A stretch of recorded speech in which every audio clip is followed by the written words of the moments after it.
হয়ে গেছে, এই জন্য দুঃখ প্রকাশ করছি আন্তরিকভাবে। ভালো আছেন বাবা আপনারা? খালি এটাই শুনতে আসছি আপনারা কেমন আছেন, কারণ আমার এই কতগুলো দিন আপনারা জানেন যে আমরা ফেব্রুয়ারি মাসে সরকার গঠন করা হয়েছে। এরপর থেকে অফিসের কাজে সারা দেশে একটু ব্যস্ত থাকতেই হয় আমাদেরকে, সেজন্যই তো দায়িত্ব নিয়েছি যে আমরা কাজ করব। তো এই কারণে মন চাইলে অনেক সময় আসতে পারি না। তো এই জন্য চেষ্টা করছি যখনই সুযোগ পাই একদিন ছুটি পেলে হলেও বা সরকারি কাজে কোনোভাবে আপনাদের সাথে একটু দেখা করে যেতে পারি কিনা, সেই জন্য এসছি দেখা করার জন্য। আপনারা ভালো আছেন শুনলে আমারও ভালো লাগে। আল্লাহ তাআলা যেন আমাদের সকলকে ভালো থাকার তৌফিক দান করেন। আমরা সবাই সকলের জন্য এগুলোর জন্য দোয়া করব। এখানে অনেকগুলো কথা এসেছে, ছোট ছোট করে একটু উত্তরগুলো দেই। প্রথম কথা হচ্ছে যে এখানে হাসিমপুরে দুটো রাস্তার কথা আমি নির্বাচন আগে প্রতিশ্রুতি দিয়ে গিয়েছিলাম। ইতিমধ্যে রাস্তাগুলো অনুমোদন হয়ে গেছে। টেন্ডার কি হয়েছে? টেন্ডার হয়েছে? ও, রাস্তাও তো হয়ে গেছে, রাস্তা করা হয়ে গেছে এবং দুটো রাস্তা আমি উদ্বোধন করে দিয়ে আসলাম কিছুক্ষণ আগে। তো এই কাজগুলো সবে শুরু হয়েছে। 6টা মাস তো খুব বেশি সময় না। আর আমাদের চাওয়া পাওয়া তো অনেক বছরের, 17-18 বছর ধরে কোনো উন্নয়ন এখানে হয় নাই। এই জন্য আস্তে আস্তে সব হবে ইনশাআল্লাহ। ফ্যামিলি কার্ডের বিষয়ে এখন ঘুমের মধ্যে ফ্যামিলি কার্ড নিয়ে ভাবি আমি, এমন একটা বিষয়। কারণ যেহেতু এটা আমাদের আপনাদের কাছে বলে গেছি, এটা নিয়ে সারা বাংলাদেশে আমরা যারা নির্বাচন করেছি সব মা বোনদের কাছে গিয়ে বলেছে যে যদি আমরা ভোট পেয়ে সরকার গঠন করতে পারি আমরা ফ্যামিলি কার্ড দেব। এবং আমরা সরকারের দায়িত্ব নিয়েছি, 17 তারিখে শপথ গ্রহণ করেছি, 19 তারিখে আমাদের মিটিং হয়েছে এবং ফ্যামিলি কার্ডের কার্যক্রম শুরু করেছি। ইতিমধ্যে 70,000-এর বেশি মা বোনদেরকে কিন্তু আমরা ফ্যামিলি কার্ড দিয়েছি, যেটা পাইলটিং প্রজেক্ট হয়েছে।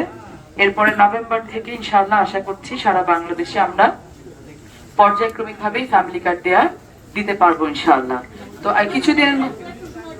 কিছুদিনের মধ্যেই ইতিমধ্যে আপনারা শুনেছেন যে স্বেচ্ছাসেবী নিয়োগ, ভলান্টিয়ার্স নিয়োগ, যারা ঘরে ঘরে গিয়ে আপনাদের তথ্য সংগ্রহ করবে। এই স্বেচ্ছাসেবী নিয়োগের পরীক্ষা হয়েছে, রেজাল্ট পাবলিশ হলে তারা আপনাদের ঘরে ঘরে গিয়ে এই তথ্যগুলো সংগ্রহ করবে এবং তথ্যগুলো সংগ্রহ করার পরে সেই তথ্যগুলোকে প্রক্রিয়া করা হবে।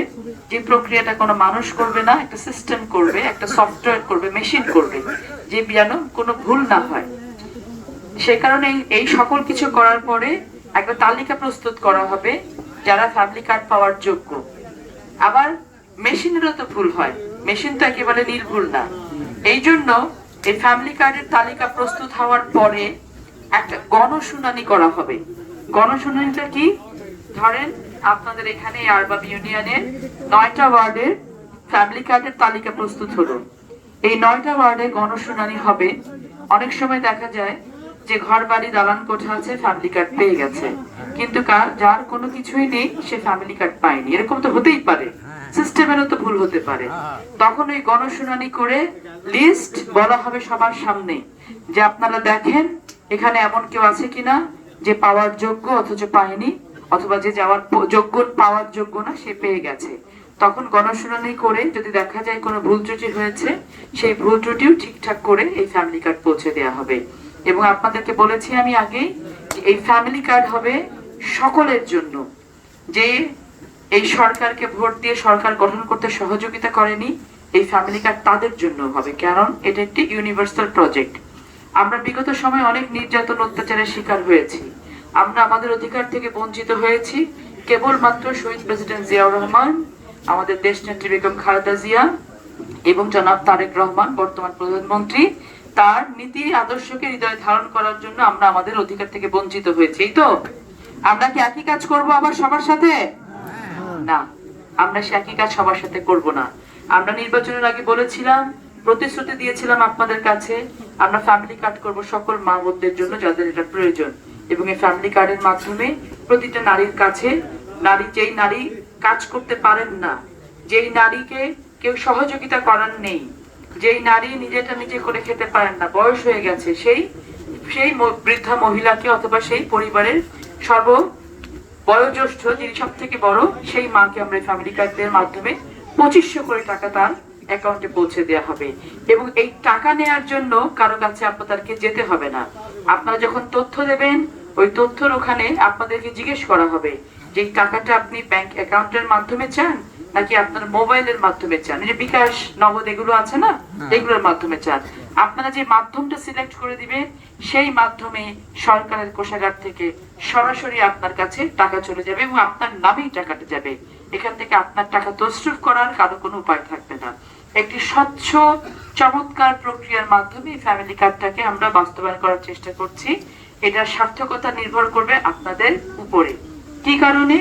আপনারা যদি সঠিক তথ্য দেন তাহলে এই কাজগুলো সহজ হবে, কিন্তু আপনাদের একটি ভুল তথ্য আপনার ফ্যামিলি কার্ড থেকে আপনাকে বঞ্চিত করতে পারে, আবার একটি ভুল তথ্য যার ফ্যামিলি কার্ড পাওয়ার যোগ্যতা নেই সেও পেয়ে যেতে পারে। এই জন্য যখন ভলান্টিয়ার্সরা আপনাদের বাড়ি বাড়ি যাবে, তারা শুধু আপনাদের তথ্য নেবে না, আপনাদের বাড়ি ঘরের ছবি নেবে, আপনাদের অবস্থা বুঝবে, তারপরে কিন্তু তারা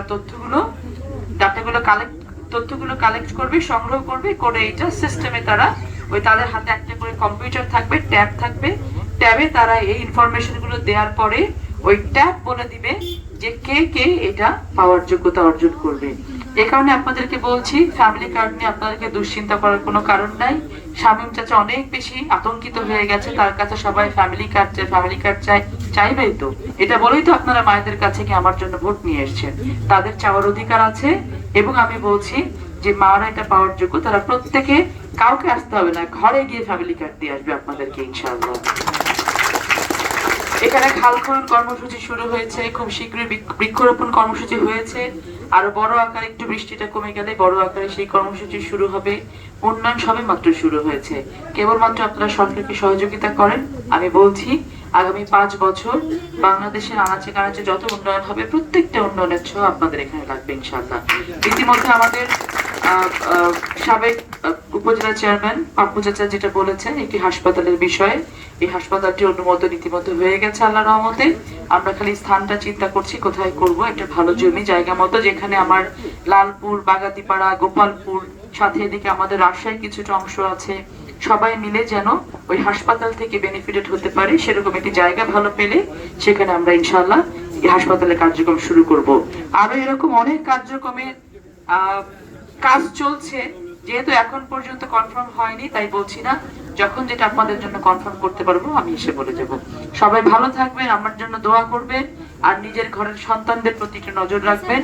মাদকে ছেয়ে গেছে চারিদিক, এই মাদক থেকে আমার সন্তানকে বাঁচানোর দায়িত্ব কিন্তু আমাদেরকে নিতে হবে। সরকারের সহযোগিতা আপনাকে করে দিতে পারবে না। সরকার কি করবে?